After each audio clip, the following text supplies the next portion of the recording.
Oi, hoje nós vamos falar sobre uma das cartas mais importantes da Bíblia para nós, gentios. Ela está em Atos capítulo 15. É uma carta que muitas vezes passa despercebida e a gente vê pouquíssimas pregações sobre ela. Vamos lá. Alguns homens desceram da Judéia para Antioquia e passaram a ensinar aos irmãos: se vocês não forem circuncidados, conforme o costume ensinado por Moisés, não poderão ser salvos. Isso levou Paulo e Barnabé a uma grande contenda e discussão com eles. Assim, Paulo e Barnabé foram designados, juntamente com outros, para irem a Jerusalém tratar dessa questão com os apóstolos e com os presbíteros. Pronto. Começou aí. Aqui ainda não é a carta. Aqui está falando o contexto pelo qual foi escrito a carta. Alguns cristãos de Jerusalém, cristãos judeus, desceram a Antioquia para pregar a lei de Moisés aos cristãos gentios. E tiveram uma grande briga, quase saíram no soco, se é que não saíram no soco mesmo, com Paulo e Barnabé. A consequência disso foi que os irmãos daquela igreja de Antioquia enviou Paulo e Barnabé com outras pessoas para resolver isso em Jerusalém. Nós temos que nos circuncidar, não temos. Vamos lá. Chegando a Jerusalém, foram bem recebidos pela igreja, pelos apóstolos e pelos presbíteros, a quem relataram tudo o que Deus tinha feito por meio deles. Então se levantaram alguns do partido religioso dos fariseus que haviam crido e disseram: é necessário circuncidá-los e exigir deles que obedeçam à lei de Moisés. Os apóstolos e os presbíteros se reuniram para considerar essa questão. Primeiro ponto aqui.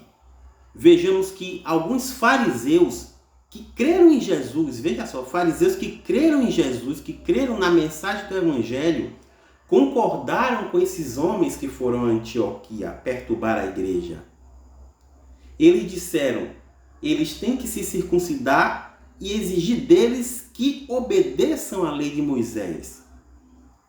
Obedecer à lei de Moisés significa dar dízimos, significa guardar o sábado, significa tomar a ceia, participar da Páscoa, se batizar. Tudo isso é obedecer à lei de Moisés.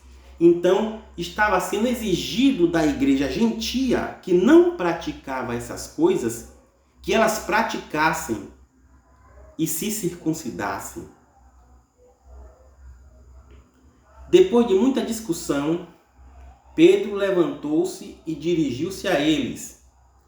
Irmãos, vocês sabem que há muito tempo Deus me escolheu dentre vocês para que os gentios ouvissem de meus lábios a mensagem do Evangelho e crescem. Deus, que conhece os corações, demonstrou que os aceitou, dando-lhes o Espírito Santo, como antes nos tinha concedido. Olha o que Pedro diz, que Deus aceitou os gentios, dando-lhes o Espírito Santo, e não exigindo que os gentios, que nós gentios, façamos cerimônias como essas que eu acabei de falar para agradá-lo. Isso era costume dos judeus e não nós gentios. Aquela igreja de Antioquia representa nós, porque eles eram gentios e nós também somos. Então Deus nos aceita porque nos deu o Espírito Santo e não por qualquer coisa que a gente faça além disso. Ele não fez distinção alguma entre nós e eles, visto que purificou os seus corações pela fé. Fomos purificados pela fé e não por algum outro ato. Então, por que agora vocês estão querendo tentar a Deus, impondo sobre os discípulos um jugo que nem nós, nem nossos antepassados conseguimos suportar? De modo nenhum. Cremos que somos salvos pela graça de nosso Senhor Jesus, assim como eles também. Olha o que Pedro diz para aqueles homens que congregavam ali com ele. Ele disse: vocês estão querendo tentar a Deus quando fazem isso, quando exigem e quando querem que os gentios pratiquem a lei de Moisés. Isso é tentar a Deus. São julgos, olha o que ele acrescenta aqui, são coisas que nem nós mesmos conseguimos suportar. Essas são palavras de Pedro. Não é palavra de um cristão gentil, é palavra de um cristão judeu. Passado esse tempo, Tiago falou, Paulo falou, Barnabé falou, outros falaram, deram testemunho. Aí resolveram escrever uma carta. Vamos ver aqui. Então os apóstolos e os presbíteros, com toda a igreja, decidiram escolher alguns dentre eles e enviá-los a Antioquia com Paulo e Barnabé. Escolheram Judas, chamado Barsabás, e Silas, dois líderes entre os irmãos. Com eles enviaram a seguinte carta. Prestem atenção, irmãos, no teor desta carta. Os irmãos, apóstolos e presbíteros, aos cristãos gentios que estão em Antioquia, na Síria e na Cilícia, e no Brasil, e na África, e na Ásia, em todos esses lugares. Saudações! Soubemos que alguns saíram de nosso meio sem nossa autorização e os perturbaram, transtornando suas mentes com o que disseram. Assim, concordamos todos em escolher alguns homens e enviá-los a vocês com nossos amados irmãos Paulo e Barnabé, homens que têm arriscado a vida pelo nome de nosso Senhor Jesus Cristo.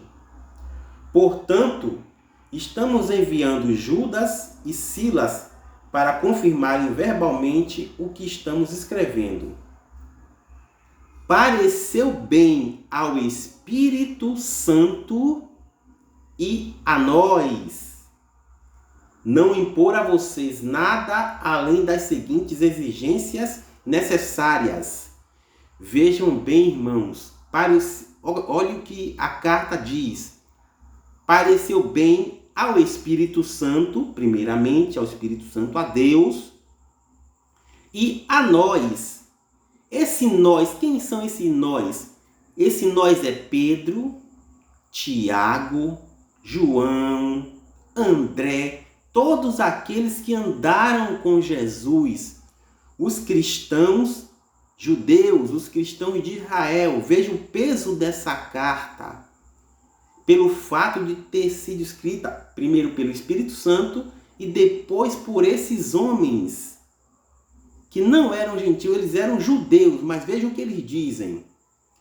Eles dizem o seguinte: não impor a vocês nada, nós não impomos a vocês nada. Ou seja, eles estão escrevendo para nós, gentios, eles nos liberaram. Ele disse: nós cristãos judeus não impomos a vocês, cristãos gentios, nada, apenas algumas exigências necessárias, exigências da lei, diga-se de passagem, que são 4. Primeira, abster-se da comida sacrificada aos ídolos, segunda exigência da lei que eles nos impuseram. Nos abster do sangue. Terceira, da carne estrangulada de animais. E quarta, da imoralidade sexual. Aí eles terminam a carta dizendo: vocês farão bem em evitar essas coisas, que tudo lhe vá bem. vê que eles não imporam como regras, porque aquilo era a lei de Moisés, aquilo fazia parte da lei deles. Mas eles dizem aqui no final, vocês vão fazer bem se evitarem essas 4 coisas apenas. Onde está aqui a exigência de tomar ceia? Onde está aqui a exigência de dar dízimo? Onde está aqui a exigência de guardar sábado? Não há essas exigências. Essa carta foi escrita por cristãos judeus. Se eles fossem aproveitadores ou faltos de entendimento, como foram aqueles primeiros fariseus, eles diziam, não, vocês têm que fazer essas coisas. Vocês têm que se circuncidar, vocês têm que cumprir a lei de Moisés, senão não serão cristãos. Mas eles tinham entendimento, eles disseram, não, vocês não precisam de nada disso. Deus aceitou a vocês pelo Espírito Santo, unicamente. Gente, este capítulo da Bíblia, esta carta, se os cristãos brasileiros quisessem, poderia ser o ponto de partida para uma renovação. Mas mesmo que isso não venha acontecer agora, em qualquer época que a igreja brasileira quiser sentar todo mundo e disser, não, vamos nos renovar, vamos realmente praticar o que está escrito, todos nós, como é que vamos fazer, como é que vamos iniciar? Aqui está o ponto de partida para uma renovação. É seguir aquilo que está escrito nesta carta. Depois vem o restante. Amém? Então, vamos ler mais essa carta e seguir aquilo que os apóstolos que andaram com Jesus, que viram Jesus, disseram. Eles disseram, não, eles são livres. Nós, gentios, somos livres. Eles não precisam praticar nossos costumes. Amém? A única coisa que temos em comum com eles, e graças a Deus por isso, é o Espírito Santo. É o mesmo Espírito que Jesus deu para eles e deu para nós. Amém? Graças a Deus e Deus abençoe a todos.